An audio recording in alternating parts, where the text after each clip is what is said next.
We know that the epithelium covers our body surface, body organs, and the lining of body cavities. At some places, epithelium provides only protection, but at other places, it also helps in absorption or secretion. So, there should be some difference in structure and shape of epithelial cells to perform a different function, right? Yes, there are different types of epithelium. Based on their function and shape of its cells, epithelial tissue is classified into three types: squamous, cuboidal, and columnar. Let's explore the squamous epithelium first. The term squamous is derived from the Latin word squama, which means scales. Not these scales, but the scales which are present on fish or snake skins. Yes, squamous epithelium looks just like these scales. Squamous tissues are made of thin, flat, delicate, and compactly packed, irregularly shaped cells. Can you now tell me the meaning of simple squamous epithelium? Correct. It means a single layer of squamous epithelium. The simple squamous epithelium majorly helps in the exchange of substances by the process of diffusion. It is usually present in the lining of blood capillaries, lung alveoli, and so on. On the other hand, stratified squamous epithelium means multiple layers of squamous epithelium. Our skin is entirely made of stratified squamous epithelium. It is also present in the lining of mouth, esophagus, anus, etc. Hence, the main function of stratified squamous epithelium is protection. As the number of layers increases, the stratification or thickness of the epithelium also increases. Try guessing the location of the most stratified squamous epithelium in our body. Yes, it's in our foot. Let's now explore cuboidal epithelium. Why the name cuboidal?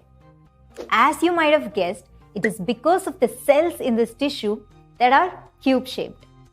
When compared to a simple squamous epithelium, these simple cuboidal epithelium can provide more protection and mechanical strength.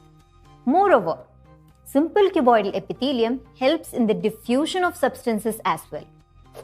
For example, it helps in the exchange of gases in respiratory bronchioles and diffusion of substances across the kidney tubule. Cuboidal epithelium can be 2 to 3 layers thick, and now you know what name is assigned to it. Yes, it is called the stratified cuboidal epithelium. It helps in secretion and is present in ducts of a few glands like pancreas, salivary, and thyroid glands. So, cuboidal tissues help in protection, diffusion, and also secretion. The third type is columnar epithelium. You can definitely guess the shape of its cells now. Yeah, they are like columns or pillars.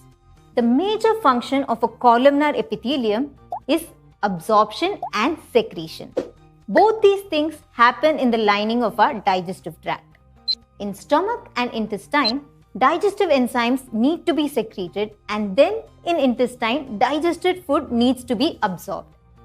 Which is why intestinal and stomach lining is made of simple columnar epithelium along with microvilli to increase the surface area.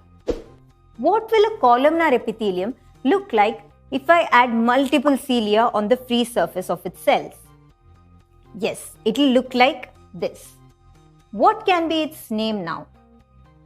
Yes, ciliated simple columnar epithelium. We know very well that cilia helps in movement, but our epithelium is stationary. So the function of a ciliated columnar epithelium is not moving on its own, but moving the substances on its free surfaces like this. For example, ciliated columnar epithelium present in our respiratory tract helps in the movement of mucus. The same is also present in the fallopian tube of the female reproductive system, and it helps in the movement of ovum or egg cell. So the presence of cilia is a specialization of epithelial tissue. Epithelial tissues can also acquire another specialization. their cells can start synthesizing different chemical substances and then secrete them. When epithelial cells start doing this, they are called the glandular cells. Such cells can be either cuboidal or columnar and usually form the surface of the glands. Sometimes a portion of such epithelial tissue folds inward to form a tubular hollow structure and starts secreting substances as a unit. This is called the glandular epithelium. Sweat gland and tear glands are examples of glandular epithelium. So, we have explored different types of epithelium based on their shape and function. Squamous, cuboidal and columnar as their basic types, and ciliated and glandular as their specialized type.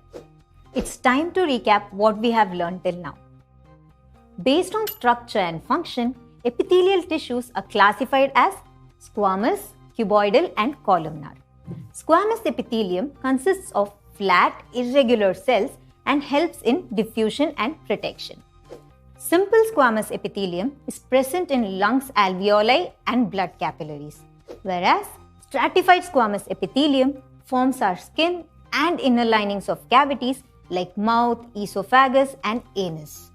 Cuboidal epithelium consists of cuboid-shaped cell and helps in protection, diffusion and secretion. Simple cuboidal epithelium is present in kidney tubule and bronchioles, whereas stratified cuboidal epithelium is present in the ducts of glands. Columnar epithelium consists of column-like cells and helps in absorption and secretion. Columnar epithelium is present in the lining of stomach and intestine. Ciliated and glandular epithelium are two specialized and advanced epithelium. Ciliated epithelium consists of columnar epithelial cells with cilia on their free surface. This helps in the movement of substances on the surface of the epithelium. Glandular epithelium forms the surface of all glands and consists of columnar or cuboidal cells that secrete hormones or enzymes. I hope you have learned something interesting today. We will meet again very soon.